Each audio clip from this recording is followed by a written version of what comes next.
Okay, you guys give me my cue. All right, sounds good. Happy Friday, Drew. Happy Friday, Matt. And happy Friday, one and all, and welcome to a very special Zoomtastic episode of Whiskey Tequila Fridays, a podcast where we usually drink some whiskey, We usually drink some tequila we educate. and we libate. All right, my name is Matt. I often bring some whiskey, but I got nothing today. Drew, how about you? Yeah, I'm Drew. I'm the tequila guy. I usually bring tequila. This time, brought some mezcal and a very special guest. We are joined by the one and only Jake Lustig. Jake, how are you, buddy? I'm doing well. Nice to be with you both. Yeah, Thank you. thanks for joining us. I gotta tell you, Drew has been fanboying for quite a while. So you've got some shoes to fill because he's been talking you up ever since the two of you got to hang out in person. Last year and Yeah. last summer in London and the Pink Chihuahua. Right. Yeah, I just happened to be, I'm not on Instagram that much, and I happened to be on there, and you were taking like a World War II tour in London. And you were posting that on Instagram, and I was like, hey, if you're not too busy, which I'm sure you were, you want to grab a drink? And you said, I'll do you one better. Come to the tasting. Yeah. It cool. was a with my good friend David Wood. It was a walking tour of Karl Marx. All right, that's what it was. Okay. Yeah, that was fantastic. Very interesting. Very informative. That's Thank you guys for having me on the show, for inviting me to talk a little bit about my experience in the world of mezcal. It's been 32 years this year. Yeah, that's incredible. That's incredible. That's a lot of time to wrap up into one show, but take us to the beginning. How did it all start?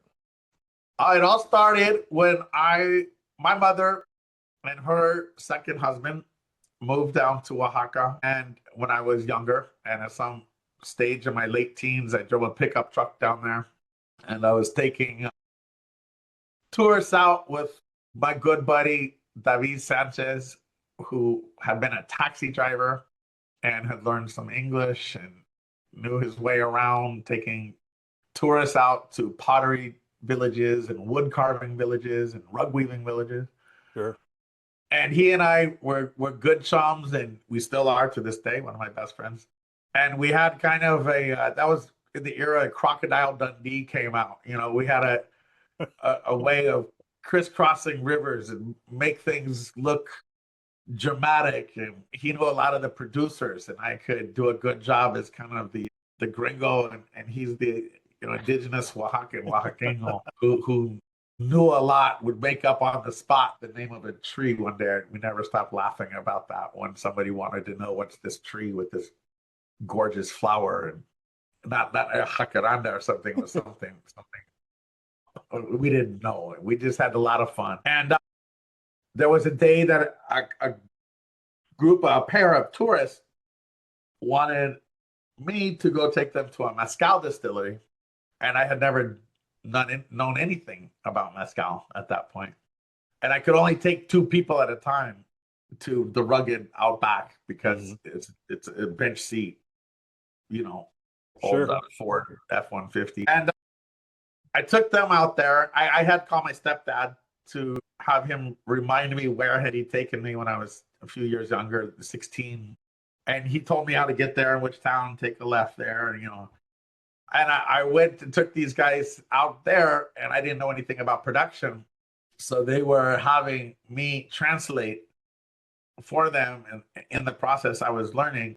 They got inebriated that day. And in addition to my $10 an hour tour fee, they gave me a $300 tip, which I've never forgotten. Nice. I remember that evening sitting on the edge of my bed and saying, holy cow, three $100 bills. This is from here to Mars. This is what I'm going to do. And so David continued doing the artisan town tours, and I started taking people, getting more enveloped in doing mezcal tours. And I started going out there. And so neighbors would ask me, hey, singers are going out to these different towns. Why don't you bring me back some mezcal and I'll buy it from you? So I started putting these giant 50-liter, we call it polyethylene plastic Yeah, the jugs, totes. Yeah, the the totes. totes, Yeah. exactly. Yeah. Which 50-liter, pretty heavy freaking tote.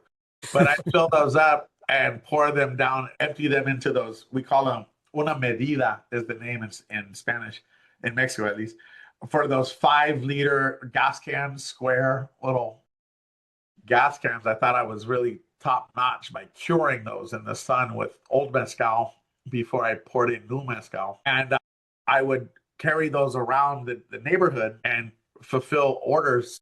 I still remember to this day somehow that was 35 pesos a liter at a time when it was 10 pesos to $1. So there you go, $3.50 for a liter. And these were always, very artisanal homemade mezcals from way back deep in the countryside. And at that time, we went in the United States, and Mexico and Canada had just passed NAFTA. And we had just gone through the Zapatista rebellion in Chiapas, which was an indigenous armed rebellion against really kind of a homogenization of, we could say, Western capitalism in far-flung, deep forested jungle, or in the case of Oaxaca, just very remote villages. And what was becoming more evident was that low nutrient, very cheap mass production, Nebraska, Kansas, yellow corn was ending up in Oaxacan marketplaces, underselling even what Oaxacan traditional corn farmers could sell their own crops for.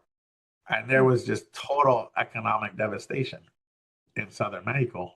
Oh, yeah. You saw like town after town, I would notice a lot of the youth, a lot of the young men were just gone. They were either in Mexico City or Guadalajara or the tobacco farms of North Carolina or Tacoma, Washington, or, cutting lettuce in Salinas Valley of California, which at first was kind of fun for me to be the only young man around and, the object of stares and young women's eyes. But with a political awareness, I just started feeling like, what is happening to these economies and these people? And I was raised part of my life Jewish, partially Jewish, and I had the epiphany that maguey seemed to kind of be like manna from the heavens in the desert Sinai. That the worse the conditions, the better it seemed to do. The more it stressed, the sweeter and more botanically sweet and delicious and robust the mezcals. And I also had a yearning to graduate college.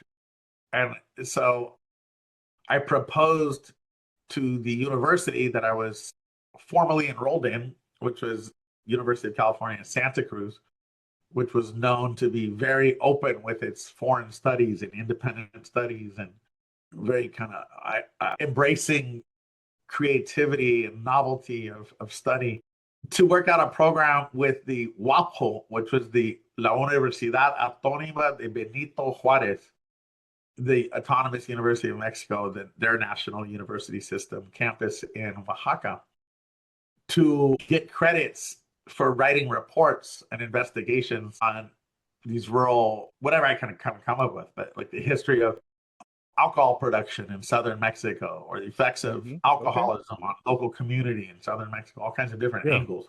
So about a year into that, I was contacted by somebody to create a mezcal for them, under that I was a mezcal expert, which in retrospect, I certainly wasn't a mezcal expert. But I took the job. It was paid $900 a month, which I thought was just, enough to retire on. And my girlfriend became pregnant. I guess the way I'm supposed to say that now is we became pregnant. We got pregnant. Yes. And as far as I could tell, that was going to be my future. And it just, with your guys' patience for me getting ready for this interview, I tried to find some kind of different photos. And here's one I'll show of that era. There's my buddy, David Sanchez. There's a young me. And this man is Don Amado Cisneros, who ended up putting up with me to show me how to make mezcal in those ollas de barro, ceramic pots. Yeah.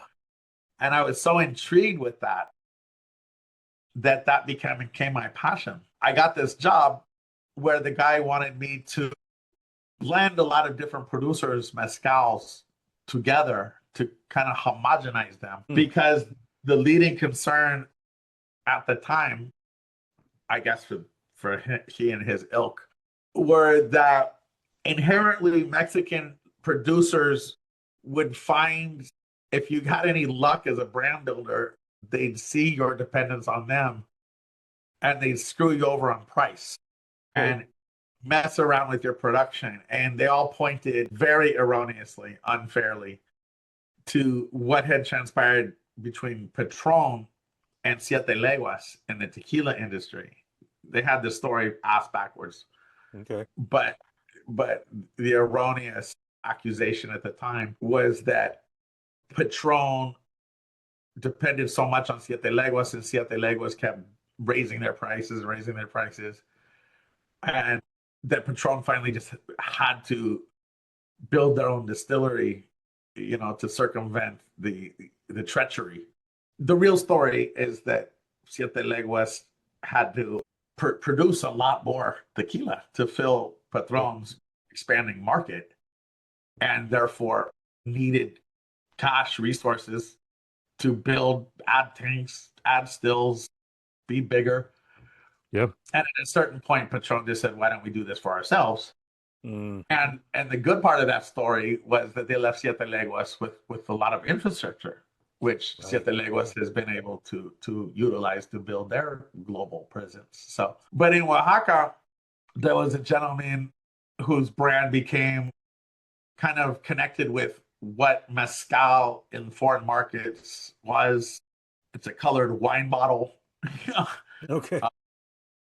Won't go into it much, but he expressed to me that his development of mezcal concept was to work with different distillers in different towns who he would keep anonymous, because if any one of them ever really jacked up their pricing on him, he could go to another distiller in that town. And so he celebrated more the town or the region. I remember I was cooking dinner for him when we came to Loggerheads in 1994. And I felt that was not the most sincere approach to this business. And we kind of parted ways forever. Sure. I instead went back to my very favorite of all of those people. I forgot one step. I got canned. I got fired. I'd gotten fired about a year and a half into doing that, and told, "Thank you. You've given us all the information. We've got all the contacts. We can take it from here." And I said, "You're going to need someone down here to orchestrate all of this, purchasing and blending." But that chapter of my life gave me familiarity with what one has to do to export product and learn, how to look for parts per million of methanol, so you didn't turn the consumer blind, things like that. The chemistry as well as the marketing behind it all. Right. Yeah. I didn't know anything about marketing whatsoever. I still don't really. It's clearly evident. But so I went back to my very favorite of the producers. Amado Cisneros had put up with me for years, explaining to me how you make mezcal. But he was very, very, very aged by that time, and very, very remote. And it just didn't seem viable to make that, my partner in this foray. I mean, I think he was literally 70 years my elder. Yeah, right. Yeah, sure. That's probably 60. But I really bonded with, in a town called Santa Catarina, Minas, a gentleman named Germán Bonifacio Arrianes Robles. We all call him Don Bonifacio or Don Boni. And Don Boni just got it in every way. I mean, that he got it is an understatement. He kind of became my new mentor, so to speak. And he was also an expert at making mezcal in ollas de barro, which was so very rare. And I'll show here a couple of pictures from back in those days. I always thought that this was a really cool picture. These were the old distillers that we had at that distillery. And I remember in my utter stupidity youth telling them I didn't think that they should be smoking next to the stills. The hubris of it all, when I look back, just absolutely ridiculous. You know, as we all grow and learn. Here's another one I thought was such a great old picture. Wow, that is, yeah. Yeah. But these were the heart and soul of it, right? And these guys, and to feel like one would have to protect themselves against recognizing who these guys were. This Don Salomon, the other one Don Ismael. I just couldn't see where it was going to fit in to be jagged and skeptical and suspicious. So I doubled down with the Arianes family, and we decided to go 50-50 on a whole enterprise of bottling mezcal and exporting it and kind of putting a brand to it, because in their previous 11 generations, which we've documented by now, Wow. they were selling, anonymously. Yeah. Don Boni has good memories of his great grandfather and then his grandfather taking mezcal in giant jicaras on their back, walking 30 kilometers over a day and a half to the train station in Oaxaca City to sell mezcal at the train station. I mean, just this amazing connection with the past. Right. Yeah. And so in those days, our distillery, their distillery, but I was newly joined with it, was this operation. There I am in a white shirt. I needed some money to buy the bottles and the labels because I don't come from any wealth whatsoever. And these I learned this photo here, would you call this like one great big pit, or would this be multiple pits? There's 2 pits here. Actually, Okay. this is the cooking roasting pit. This whole one here. Okay. I mean, it almost looks like a trench, but yeah. That's just the yours truly with no photographic capacity explanation. But I also, because I had these dreams, but I didn't have any resources. When I'd come back to Santa Cruz, California, I'd go to the library and get books on how do you write a business plan. And I remember there was an interesting program that somebody told me about called SCORE, which was senior or retired CEOs who kind of would do personal philanthropic advising. Yeah. And I found a couple of those guys who kind of told me in person, this is how you put together a business plan and stuff. And so when I wasn't in Oaxaca scrambling around, I was looking for capital to buy bottles and labels, and up here, taking business plans, actually going to Kinko's copies at 1 a.m. when it was 24 hours and creating joints for business plan reproductions. I love it. Because I didn't have any money. Yeah. That's awesome. Call it a little scrappy. But I found a partner, a man named Jose Espinosa, who to this day is still my business partner and half owner of everything that I do. I was rejected 51 times, and he was my 52nd prospect. Wow. And I was out of options and ideas, and I could never look back and say, he's the lucky one. No, I felt so lucky. I've always given him half of any brand I've ever done. But it sounds like the original request was to blend. You never did that. I didn't want to do that. You never. And the best producers wouldn't participate in that. Because I was going to say, yeah, we craft our mezcals. We've got all this heritage. Yeah. So what I was actually sourcing and blending were more mediocre mezcals. And I really learned the districts. All of that kind of conventional mezcal in Oaxaca is found in the district of Tlacalula and the town of Santiago Matatan, which are regions of Oaxaca. Sorry to digress, but they call Oaxaca the Central Valleys, los Valles Centrales. And you could imagine it kind of being like a Mercedes insignia where there's one up and then two different directions down. The one up, the road up, goes right to Mexico City. The one that would head southeasterly ends up being the Pan American Highway that goes from Alaska to Tierra del Fuego. Oh, okay. As it passes through California and Oregon, Washington, we call it our Highway 5. Yeah. Or LA 405 it becomes. That highway, as it meanders down through Oaxaca, is a big trucking route, of course. And then the other spur, which would go southwesterly, only in the last 7 years actually leads to anywhere, which is Pochutla, which is Puerto Escondido and the Oaxacan coast. It used to just meander up into the mountains, get very treacherous and, traversable, but 9 hours, now reduced to 2.5, 3 hours with sufficient quantities of dynamite. And no trucking route, no commerce, nothing there. So in that valley that goes up to the north, it didn't really lend itself to mezcal production. A lot of topsoil erosion. Not really good conditions for this reason or another. And those people are the Mije and the Mixteco Indians, or indigenous people.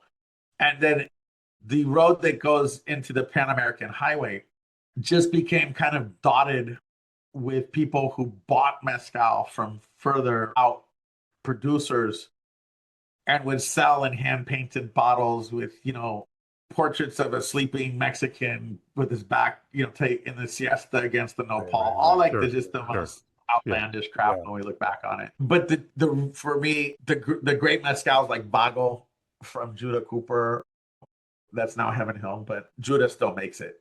The towns of Sola de Vega, Mihuatlan, Ejutla, and Santa Catarina Minas, St. Catherine's Mines. Those mezcals were kind of preserved in a prior era and still be made in ollas de barro, ceramic pots. And so I really embraced those regions, and I really was and continue to be fortunate to be able to partner my side 50-50 with the Arianes family, but my 50 is split with Jose Espinosa. So that's the way we worked it out then, and that's the way it's continued to be. Yeah, that's great. So there's kind of all the origin story. Yeah. Here's finally a picture I see here now of Bonifacio. Yeah. And this was one of my first times of really being, I guess I could say, a controversial figure. Makes me laugh to even say that. But the old way of making mezcal was, in this region, was you would stand with either leg over what they call a canoa, which is a dugout trough, and a mazo, and beat down this agave all day, this cooked agave. Yeah, I've seen this, yeah. Those workers, rheumatoid arthritis over time, the same way as being a jackhammer operator would do. And in reality, every time you hit a kind of a stubborn chunk of agave, or maguey, I should be saying, which, by the way, maguey and agave is the same thing. Sure. Maguey is just the local word. You say, hey, primo, tráeme un bote de agua caliente. Bring me over here, cousin, a bucket of hot water to pour on this stubborn chunk to loosen it up. But then when you're smashing it, you're splattering everything. You're adding water, which is diluting your sugars. Sure. And there's rheumatoid arthritis. And I looked at that, and I just thought, why the hell don't we have kind of a chipper doing this job? And there was no chipper in Oaxaca. Like, it didn't exist. And I met a guy, I still remember, it's also crazy. He was my same age. I was like 18, he was 19. He had come from being a diesel truck mechanic on huge mega agro industry, big ag farms in Sonora in northern Mexico. And he had found himself jobless and forlorn in Oaxaca. And I told him, you know how to weld? And you know about machines and engineering? And I need this chipper. And he immediately realized the problem would be the danger of these blades getting thrown back in the operator's face, and they would need to be of a certain tensile steel. And we had once had a big forestry industry in Oaxaca, and I started going to some of these lumber camps and buying their used, still 22-inch chainsaw bars, which they would discard once the chain would jump out of the track because they don't want the operator to be, wounded. And this guy would take these bars and cut them up into blades and weld them onto spindles and create the first destrozador, as it's called, the chipper in Oaxaca. And this is when I first heard around gossip, ironically, from a cousin in town who later actually stole our brand name, one of the kind of names of the operation. But she badmouthed me a lot that I was industrializing mezcal. And here's our first generation of this chipper, which shreds the agave. And when you shredded agave in this, it would retain. You didn't have to dilute the sugars with so much added water. Okay. And you could actually look at those fibers in the sun and see their sugar crystals. It just kept it so sweet. And so that lowered fermentation time because your sugars aren't so diluted. It made for a brighter, less charred flavor. And a lot of the mezcals that were being made other ways had kind of almost creosote flavors. Yeah, right. Okay. Almost ashy. Yeah, almost ashy. Yeah. And so this became kind of my thrust of a kind of a brighter, more efficient, more sustainable for the worker, Yeah. higher yields. And it was really a special moment for me about 15 years ago when the Comercam, which is now the CRM, the Consejo Regulador de Mezcal, delivered these 72 of these destrozadores to different villages. I felt extraordinarily, not vindicated isn't the word, but I had done something substantive. Yeah, absolutely. In this business. Yeah. So what I long before the tequila thing, I really was enamored with how to find my niche in celebrating craft mezcal. And people have to remember at that time, everyone's concept of mezcal north of the border, these ollas de barro just totally fascinated me. This way of producing. Yeah. And I just became totally enamored with how to raise in the United States, which was my core market, of course, the perception of what mezcal could be and honor the producers and not just the towns. There's another kind of a neat pic. Well, I felt a moment of vindication also when National Geographic did a little blurb piece on Oaxacan mezcal and came and wanted to photograph. They let us know ahead of time. And they brought a camera crew with the right lighting. I remember how obsessively we painted these, tried to get everything in photogenic quality. And this actually appeared in the magazine. That's great. And that was long before everything up to this point was, oh, mezcal's that stuff that's got a worm in the bottle. And I had to go back and see the 1973 John Travolta movie where he's, the debonair dancer and the petroleum worker, brawny badass, was pounding mezcal and eating the worm. Right. Yeah.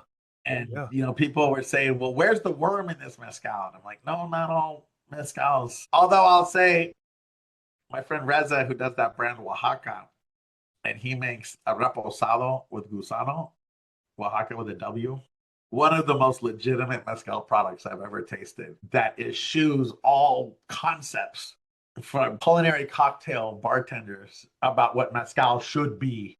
And unfortunately, I'll say, and I do believe unfortunately, the reason so many American mezcal enthusiasts rebuff any wood aging and definitely rebuff kind of a gusano in your mezcal is really having to do with the individual who had the finances, the investors, the maturity. He was 30 years ahead of me in his life and a brilliant artist, which connected him to a lot of moneyed people.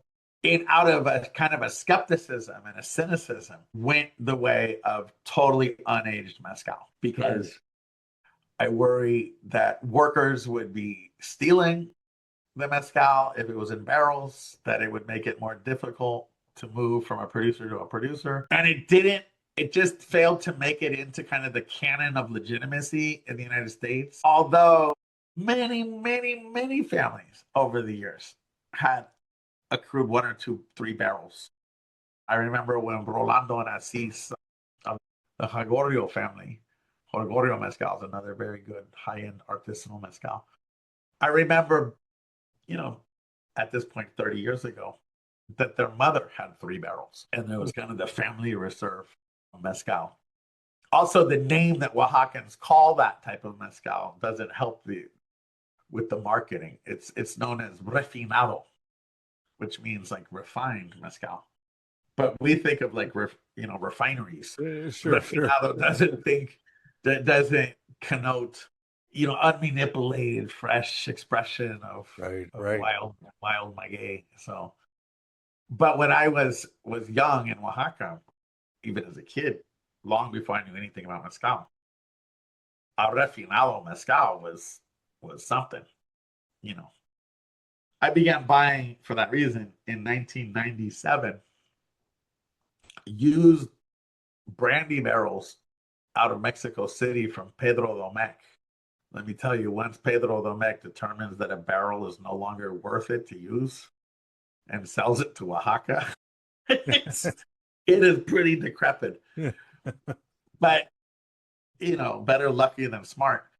It turned out to be congruent with history that old brandy barrels, not whiskey barrels, is what they would have in southern Mexico. Really? Because there was never any growth or palate for whiskey, neither American whiskey nor European whiskeys in Mexico, because that wasn't the Spanish thing. Right. Johnny Walker all over Southeast Asia because of the British Empire. They brought blended Scotch. The colonizers' drink in Mexico was brandy. So those are the barrels. That was the appetite. That was the palate, I should say. And so I've been aging mezcal in brandy barrels since 1997. And it's a very historic and congruent flavor profile. That's your reposado? That's Don Amado Reposado. Okay. So with time and sufficient suffering, we rebuilt that whole operation. This is a picture from a few years ago. I've got still ollas de barro. I've got some inside. I've got some outside. I should say we have some inside, outside.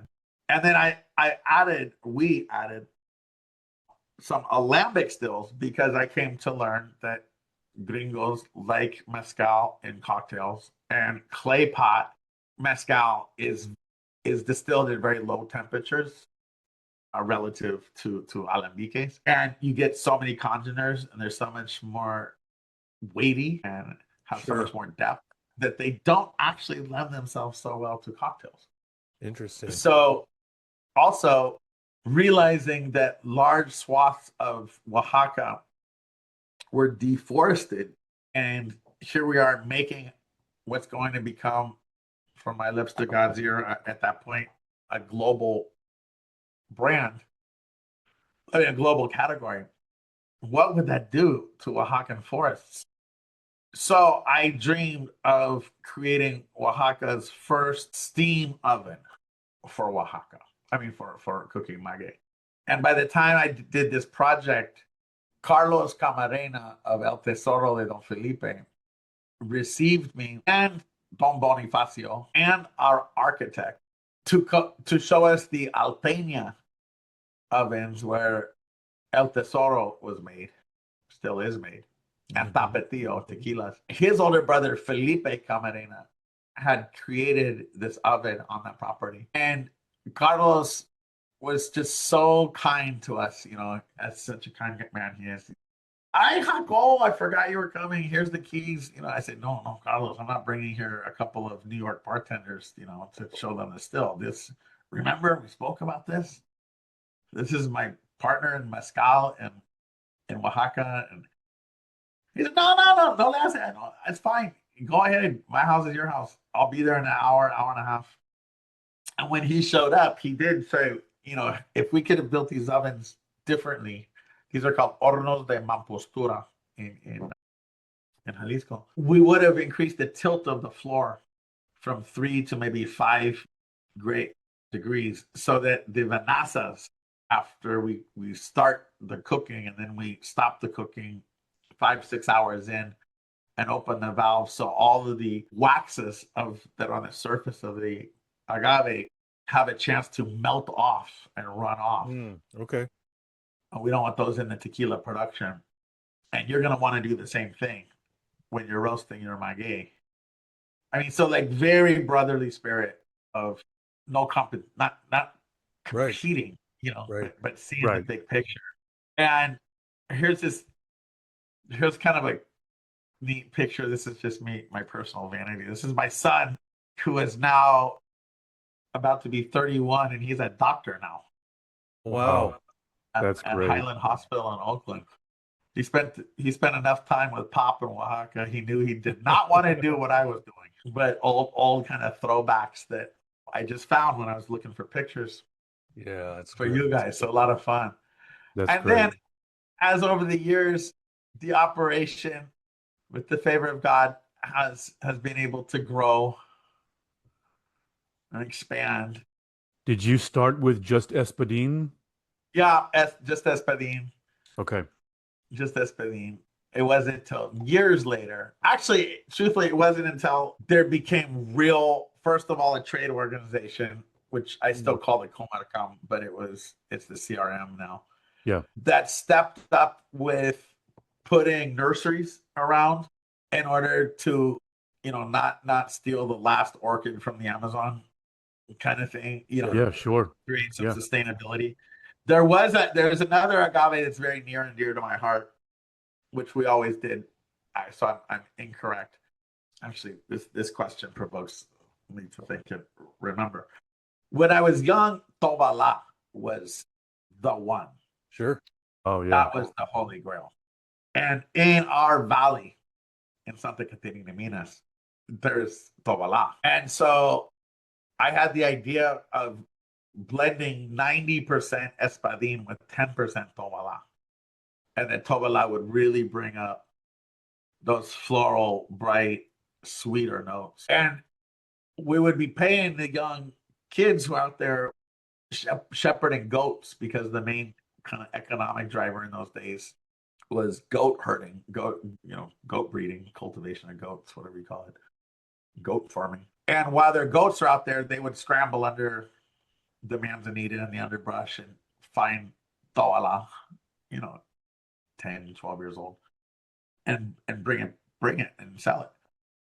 And when those kids started not finding Tobala, it was very readily apparent that we shouldn't be using Tobala. Sure. And we pivoted to Arroqueño, and I got really into Arroqueño. Actually, you're reminding me, I don't mean to slow us up, but this is kind of an impressive photo to see why I later lightened my dependence on Arroqueño. I got so into Arroqueño because it's a fantastic, voluminous, massive, and sweet agave that you can cultivate. And so many are not cultivatable. So I went hard on growing lots of Arroqueño, but I didn't quite understand yet all of the subtleties of doing business in Mexico, and failed to spend some of the right money, I guess, to the right people, and ended up having all of this land torched. Luckily, thank God, we had gotten out enough of the plants to break even on this. but I realized it was going to be a little more problematic than I had initially anticipated Sure. to become a baron of Arroqueño Mezcal. And what you're seeing here is deliberate gasoline poured deliberately on all of these plants and then set Oh, a fire. okay. I was gonna say, is that like lightning, or that was Oh, Mm-mm. no, that that's was malicious? Okay. malicious is a good word. Once the Comarcam, the CRM, became good stewards of also tree planting programs, each community started making sure that if you were cutting trees, you had to be replanting trees. Right. If you were taking a wild agave, you had to go replace it with two. And once kind of the ecology of it and the good stewardship came together, I felt much more enthused about doing that. And here's a couple of years ago, a few years ago, all of these different maguey Oh yeah. getting prepared to be roasted and cooked together. This is Armando Arianes, the youngest son of Don Boni. Yeah, and You so can see this some of kind of them, work out there doesn't create small little weaklings. It's nice. no, Right. no. And it And looks like so there's 3 or 4 of them there. There yeah, was three or more four than 2. varieties. Yeah. Yeah, that's right. Go back to it. Yeah. These are what we call largos, tripones, and espadín. Okay, gotcha.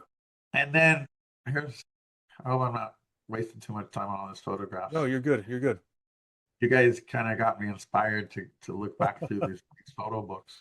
I don't have all the photographs. Unfortunately, I'm not organized enough to have them anymore. But you see how all these different agave maguey are cooked together. Oh, okay. That was my question. They can Yeah. be cooked together. You set up the oven, the cooking, putting the bigger chunks below Mm-hmm. and progressively the smaller.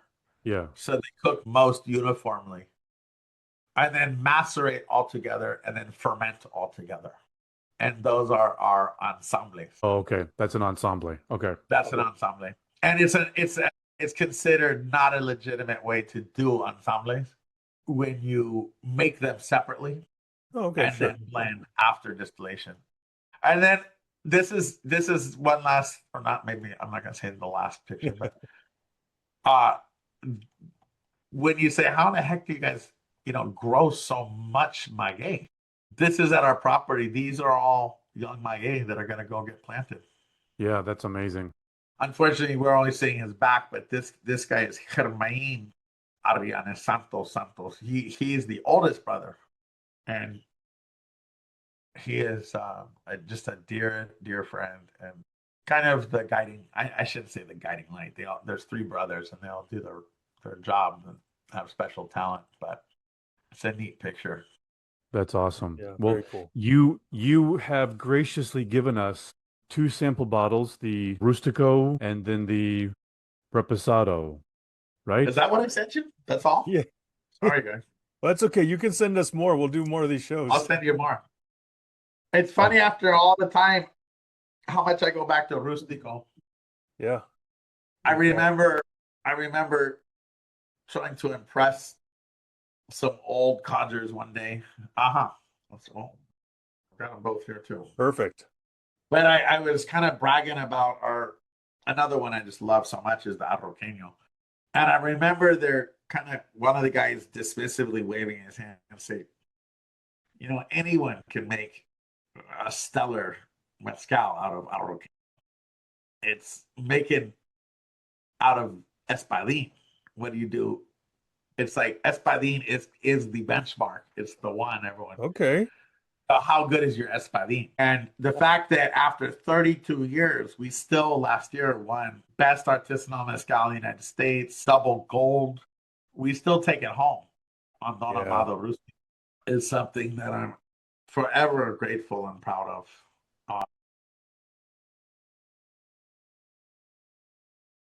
There's a common expression in Mexico. I say, "No hay panadero que habla mal de su pan." There's no baker that speaks ill of his bread. So I love that. I love When they that. are chest and talk about our Espadín. Well, Drew and I are happy to talk about this because from the moment we cracked it, we thought that it balances so much fruit notes and sweet notes along with those savory, smoky notes, baking spice notes. There's such a balance of sweet and savory or sweet and smoky that, I mean, this is definitely one that I would introduce to someone who might be new to mezcal or might not want And that this is blast 94 of. proof. I mean, Right. I I I I mean, that's hang kind out of with some standard whiskey for guys, mezcal, but so I'm just saying it's yeah. no slouch, you know? Right, it's no slouch. No, but it doesn't come off, exceptionally hot either. No. No, It's going to stand up in a cocktail because of that proof, but I mean that this is incredibly sippable. yeah. Well, I have to agree. That's pretty damn good. Pretty damn. By this point, for me, it's very nostalgic. Of course. Of course. When Mhm. I think of mezcal, I think of the romanticism of each village or each even family perhaps making their own recipe and then bringing them out or sharing them for special occasions. Is there still somewhat of a I don't know, a constituency that doesn't like even what you're doing, even though you are still making these authentic and artisanal spirits? Is there still somewhat of a, I don't know, Enmity or anything like that? yeah, well, No. like still wanting to hang to traditional, wanting this to only be family to family, or like you said, only on the hand painted bottles and not released to the masses, not to be introduced to the general public. Well, it's all gone through to be careful in my response to that. It's evolved. There was a time when I think I was criticized. I keep saying that I won't keep showing you pictures, but here's another one that shows you something else. No, we love it. What's going on here is we're receiving, we're you have to let the Comercan or the CRM, you have to let them know how more or less how many maguey you're planting, Okay. because when we produce, this is going to be a tax deduction because this is a cost that goes into making the mezcal, Sure. and for it to be taxed, to be able to declare this, we spent this much time and money growing these agave, these maguey, they have to have a record. The same thing happens in tequila. So when we harvest maguey, we have to weigh it and report.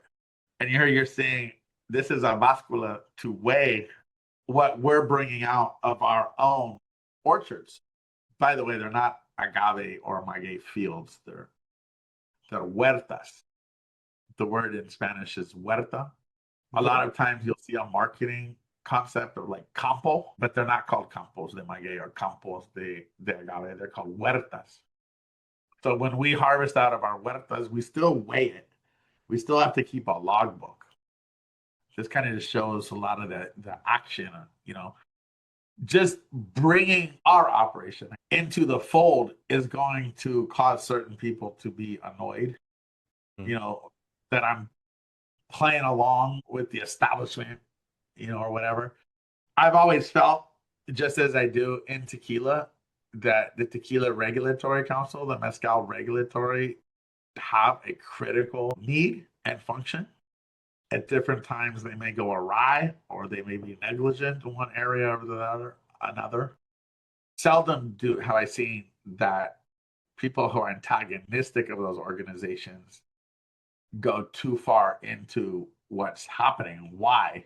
Sometimes they just absolutely blow it and screw up and do horrible things like try to hunt down Grover. Like Right. there's no defense of that. But Yeah, yeah. I think there's early periods when I was just kind of a novelty. Then some people might have felt as I was a threat or an annoyance or whatever. Then there's other times I might have seemed like a competitor. Mm-hmm. Then there were times where people, especially for example, when I started we figured in the mid 1990s, early 1990s, there were about 350, 340 regional distilleries from small to larger, and there were around 400 brands because most all of those small distilleries didn't have brands, but a few of the operations had lots of brands. Okay. It's now over 5,000 brands and over 2,500 producers. In our town of Santa Catarina, Minas, we've gone from 3 to now over 13 at last count. Wow. So as a lot of those, a lot of people have realized that this has become economically viable and for local commerce, it keeps young people at home, young men at home, Sure. and keeping them more Yeah. intact in their families and their communities. I've mostly been able to enjoy over the last 20 years being referenced as Don Jacobo. Like I'm Yeah. no longer the one nobody's ever seen before. Like, Yeah. But that's only been supplanted recently over the last maybe like 5 or 6 years. Is usted es el papá de la Sonia? Because my daughter's name is Sonia, and so now I'm known as Sonia's dad. Sure. Yeah. Which is fine. Which Yeah. is great. No, that's incredible. So you were at one point really not noticed and then a nuisance to Don Jacobo. All the way That's to incredible. Sonia's dad. Yeah, all the way to Sonia's dad. Yeah. That's Yeah. good. I always think it's good, when your younger daughters, right, their friends know you. Because then at least that means they weren't so embarrassed of you that they had to hide your presence in some way. That's a badge of Oh, honor. certainly not. I mean, Yeah. she's plenty embarrassed of me with plenty of good reason. But I think that she's a lovely young woman. She's young. They friends, social gatherings, Sure. suitors. Yeah. Oh, Her little compañeras, where they yeah. just recently, she and 2 of her friends went to Mexico City and hung out for a week and visited parks and museums, and I'm sure a few other places that I wasn't made privy to. But here's the reposado. Give you kind of a. I won't lead you on it. Let's see what you think. I'm intrigued to know that it's brandy barrels. That's interesting. Yeah. Yeah. Both, of course, whiskey, American whiskey or brandy, going to be American white oak. It's just what they were cured with or used. Yeah. And with bourbon requirement of being new casks and charred means their bourbon producers are kicking out, as you know, bourbon barrels everywhere from your local hardware store to be used as planters to Scotland to Mexico, everywhere. Sure.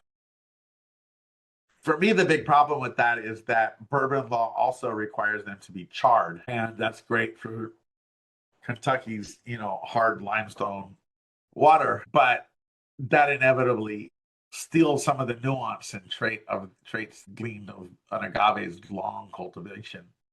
Sure. And so, to me, they're an admonishment to use in tequila or mezcal. So I'd always want just toasted barrels. Okay. And never charred. Because it don't. Also, if you buy charred barrels and you have that conviction, the imposition of scraping the barrels and refinishing them, Yeah, and toasting them is laborious and costly. yeah. The shave toast rechar. Yes, the STR process can be very labor intensive. It's a pain Yeah. in the ass, So Canadian whiskey barrels that were used in rye or brandy barrels lend themselves to more accessible use. And in our case, in Oaxaca, we don't have rye barrels or Canadian whiskey barrels. Yeah. Well, So what we have are brandy barrels. This reposado, it's also from the Espadin, right? Right. It's the It's Espadin, really just Lustig and put in a and it's always 6 months. Is that a pretty hard and fast rule? Do you have a little bit of leeway? No. often is 4 months. Okay. Whether Alright. we go 4 months to 6 months is more a function of orders. Okay. And now it's actually more around 4 months, unless, sometimes there's a celebration, a party, it's not convenient, whatever, to do a bottling. It just doesn't fit in with some calendar. But we now are doing a project for the last couple of years with Cascawin Tequila, where Okay. we ship them our exhausted mezcal barrels to rest Cascawin, because I became very enamored with the pursuit of trying to recreate a mid 19th century tequila before the internal combustion engine existed to bring Highland agave down to the distilleries, which always until the turn of that century were in the valley of tequila. Because before the internal combustion engine, there was no rail spur up in Los Altos de Jalisco. Sure. So there was no big agave cultivation up there, and there was no big tequila production up there. And I was really got for a little bit obsessed with how in the hell would you make a really sublime superlative tequila in the valley of tequila, which is where the agave and the distilleries were in, say, 1850. And that's a whole nother story about an Arte Nom project. Arte Nom de 1123 Cascawin. But now that I'm under demand to ship a lot of mezcal distilled barrels to Cascawin, I'm not so eager to sit there and twiddle my thumbs. Sure. Yeah. I'm letting something go an extra couple of months. I'll mention I also make a Don Amado Añejo, which is absolutely not historically congruent or adhering to any tradition whatsoever. That's just a novelty because my partner Jose Espinosa and I really, really like it. Okay. It's more like somebody really loving a Lafroy 10 or something, Lafroy 12, and that it's just got something that it's got the caramel, vanilla, butterscotch, American white oak with smoke. Yeah. It's not Lafroy in that it's barley and peat smoke. It's American oak and agave smoke. So it's a different thing. We don't sell much of it, but Is we that always continue 18 is that always 18 months, or do you have some leeway on that too? That's seldom 18 months. That's usually it's usually 12 months, 2 days. Okay. All right. Because for the same reason, I like to throw those barrels up to Cascawin too. Yeah. Okay. Some of the Arte Nom 1123 aficionados have their eyes open for the darker lots, which are darker because they're more of a mix of Don Amado Añejo mezcal barrels than Reposado. Yeah, sure. Sure. I mean, these are all good problems to have, I mean, if the demand forces you to bottle it a little bit sooner, I mean, that's a good problem. But Drew, I don't know, what are you getting on this reposado? I'm getting like a roasted corn slathered in butter, and I'm getting a little bit of that like buttered corn kind of characteristic. There's a nice butter. That's a really good descriptor, and I've heard that. Yeah, people pick that up. Matt is the king of descriptors. I struggle. Really, I Matt? struggle to keep up. Is that do you have a forte with that? I usually have the ability to put it into words. That's great.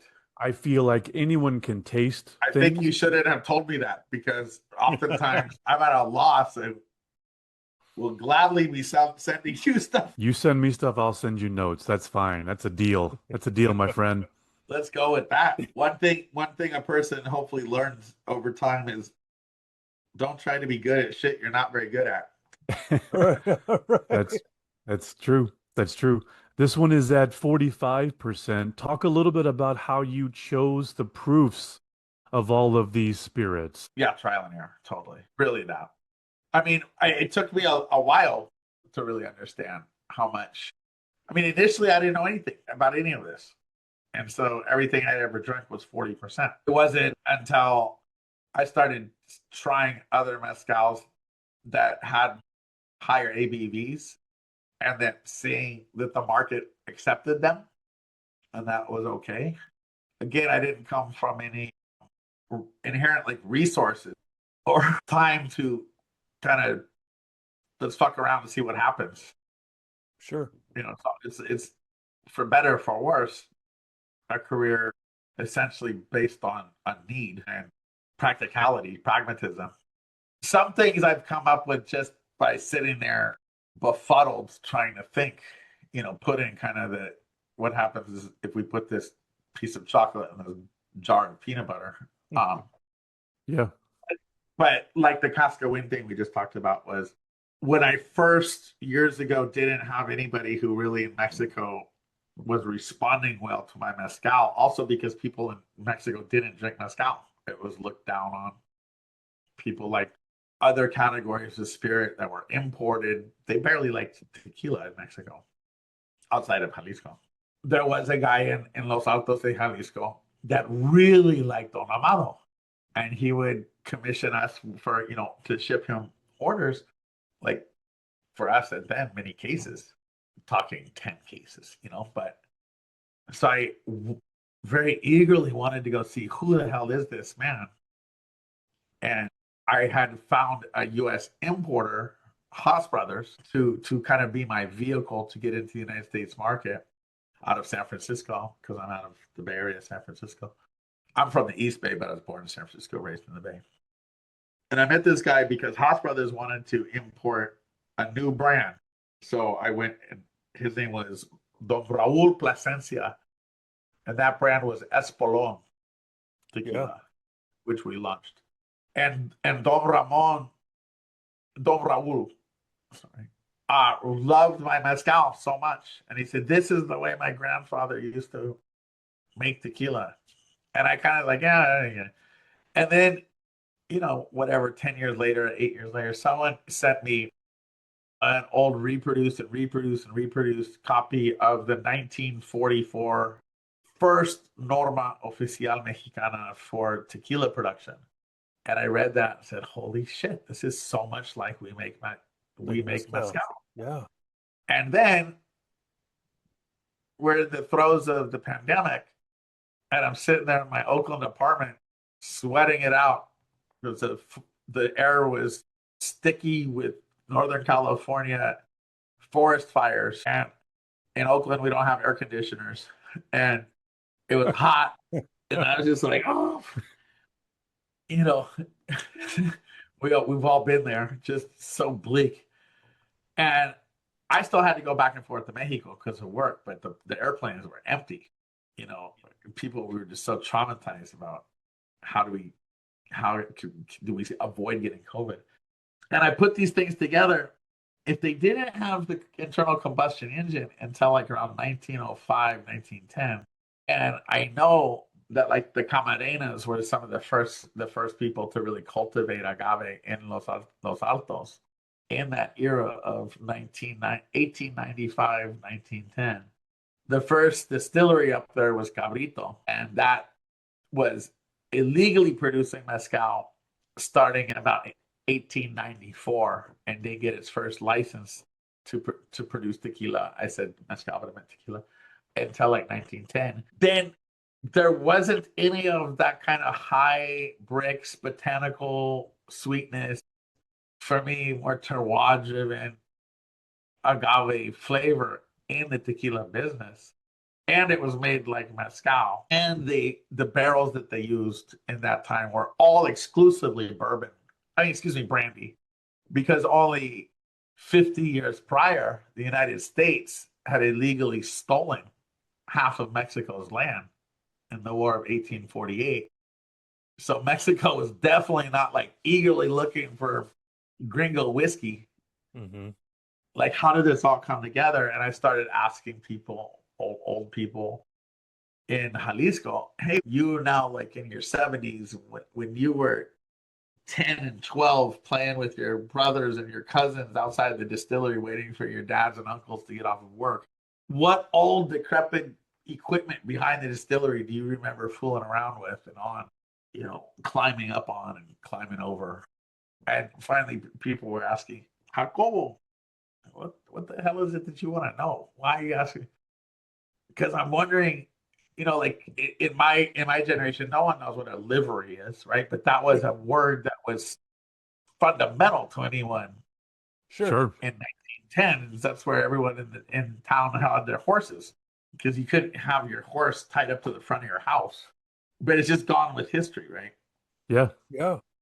And it was the Rosales family, Don Salvador Chavez' dad, who totally was like, I see what you want to do. Let's go. Let's do it. And Chavez has always been, my partner. So it's Yeah. just like some things I've come up with. Most of it I haven't. Most of it is just learning. So that's kind of how I got pushed into doing some of the higher ABVs. Yeah, But with age, they just don't respond as well as Blancos to Sure. big bad proofs. I mean, you guys are whiskey aficionados. So you may beg to differ, but Yeah, I mean, I'm the whiskey guy. Drew is the tequila guy, and I do come from a world where everyone seems to want more and more proof. But I'll argue back that there's a push for the high proof tequila, and I want your take on this, even though we're still kind of doing the mezcal show here, but it is related to mezcal with the dawn of the Tapatio 110s, the Peralta 110s. I mean, and I do a 110 tequila also. Yeah. like, is there a push for a high proof mezcal on your line, or do you feel like these No, are high proof enough? I no. Actually, no. I mean, I do make some mezcals that are even higher proof. Actually, we produce Los Perdidos, which amazingly have taken best of class in artisanal mezcal in the San Francisco Spirits Cup. 97 points, the two expressions that I make for them. They are at about 100 proof. But So is it I do some great ones. But for me personally, for regular drinking, that just gets a little too much. yeah, I mean, do Sure. you see it as a fad? Do you think it'll come and go? Do you think it'll stay? Like No, it'll stay. It'll stay. How much of the market it gets? I mean, we're always as producers interested in making products. It's fine to make things that people gotta buy a bottle and try it. Maybe, a new expression and a new lot, and they want to be a bottle of that. Yeah. But and that has its place, and God bless them. And then also, we'd love to produce products that people return to all the time. Yeah. Yeah. Well, And these are so I'm not sure. I mean, those Los Perdidos are just extraordinary. I couldn't believe these guys what they went through. They sent us Calvados, Armagnac, and Cognac barrels from France very nice.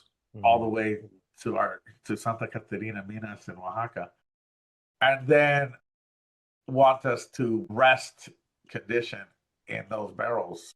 Tepestate, Arroqueño, 1823 year cultivation maguey. And I say, oh my God, what an abomination. Like, I can't do that. We won't do it if it's more than 3 or 4 months. And Sure. luckily, those European oaks are so much more dense than American that you don't pick up deep hues and deep finishes. Yeah. It's just very, very light. And those have been some of the most extraordinary mezcals we've produced. Those are LTEs. Those are like limited edition kind of things. Yeah. Yeah. Okay. Okay. Yeah. I All mean, those carry a bottle price of like $199, like Okay. All right. those are like literally, truthfully, probably some of the best distillates we've ever put out. So those have their place in the market. But for Reposado Mezcal, I'm interested to know your guys' opinions. I see Mezcal old fashions pop up on lists. I think a wooded Mezcal is great for that concept.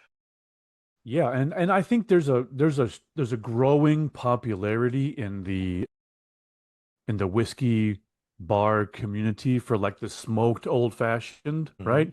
And I think it's a nice gateway to the guy that goes, "Oh, well, I don't like scotch, I don't like this, I don't like that, but I like a good smoked old fashioned." And I'm like, "Well, you're not that far from a nice smoked Maguey spirit." So it's just being willing to try new things. I think there's still a market because there is, especially with what you've got here for us today. I mean, these are subtle. This is not smacking me in the face with, like you alluded to, like with the peaty, smoky scotches. This is just that little hint of a campfire, but it's blended with so much of that complex agave flavors that we have grown to love with tequilas and with other agave Yeah. spirits. Yeah. Yeah.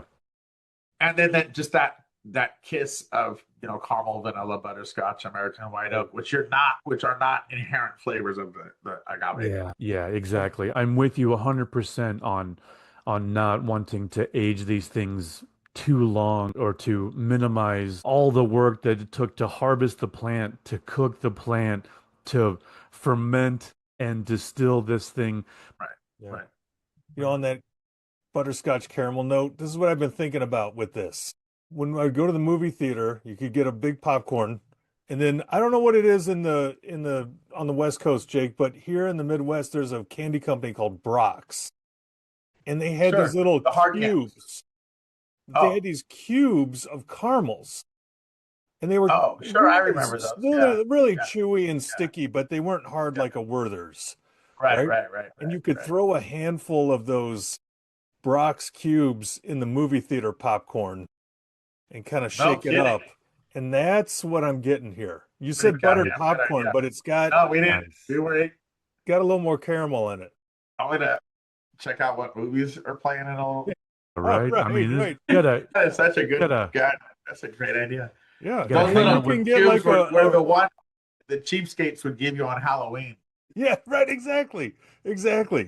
But in the I movie never did popcorn, know it a was good good. use for them, and I always enjoyed them, and that's an incredible idea. Yeah, Yeah. you gotta hang out with some Midwest fat kids more. I mean, we've got the I love my Midwesterners. You know what would be I love you amazing guys. is if you could get a replay like the old theater, right, showing Urban Cowboy There you and go. Scott Glenn chewing on that worm while you have it. It'd be amazing. beautiful. Beautiful. Well, Oh man. this has been real, gentlemen. Well, hey, Yeah. Really enjoy it. tell us and all of our listeners, where can they find Don Amato? How do they purchase it? How do they find it? Our import company is called Terra Nova Spirits with 2 R's. TerraNovaSpirits.com. And we have a direct-to-consumer store on there. Okay. And we're also distributed about 44 states or 46 states. And if you go to that same website, Where to Find, and you put in the brand and 25 or 50-mile radius, you have the same chance of finding a bottle of Don Amato within 25 or 50 miles of you, then our POTUS has a chance of getting into heaven. But you can try that too. All right. Sorry if well, I've offended anyone. no, that's good. That's good. So the Del Mezcal is no longer the site. That too. Okay. That's another. Okay. That's That- still okay. Del Mezcal is still active Yeah. and okay. I mean, I believe it is. I know that it is. I just don't remember if it's Del Mezcal or .mx. Gotcha. And Oh no, that one is just. You're right. Just But when you Right. when you There click you go. on the shop online, it takes you to the Terra Nova Spirits. So, there you go. Yeah, Yeah. there you go. Yeah. You've Yeah. linked your sites. Yeah. See, you know what you're doing. You've got it all. You're good. I've learned to trust people. There you go. Delegate and trust. Absolutely. I love it. well, it looks like Instagram and the socials, Mezcal Don Amato on Instagram. Where can people find you, Jake? This is a bit embarrassing admission, but if you say so. Yeah, right. Somebody else handles that part. I gotcha. Well, That's yeah. Well, this has been amazing. We want to thank you so much for coming on and talking all about mezcal. And we want everyone to find us on our socials, Facebook and Instagram, Whiskey Tequila Fridays podcast. We want to thank Joby, as always, for our music. We ask that you drink responsibly. And if you like drinking mezcal, Then it's always a Friday. happy Friday, Drew. Happy Friday, Matt. Happy Friday, Jake. Happy Friday, Thank you, Jake. gentlemen. Thank you both. Been a real pleasure.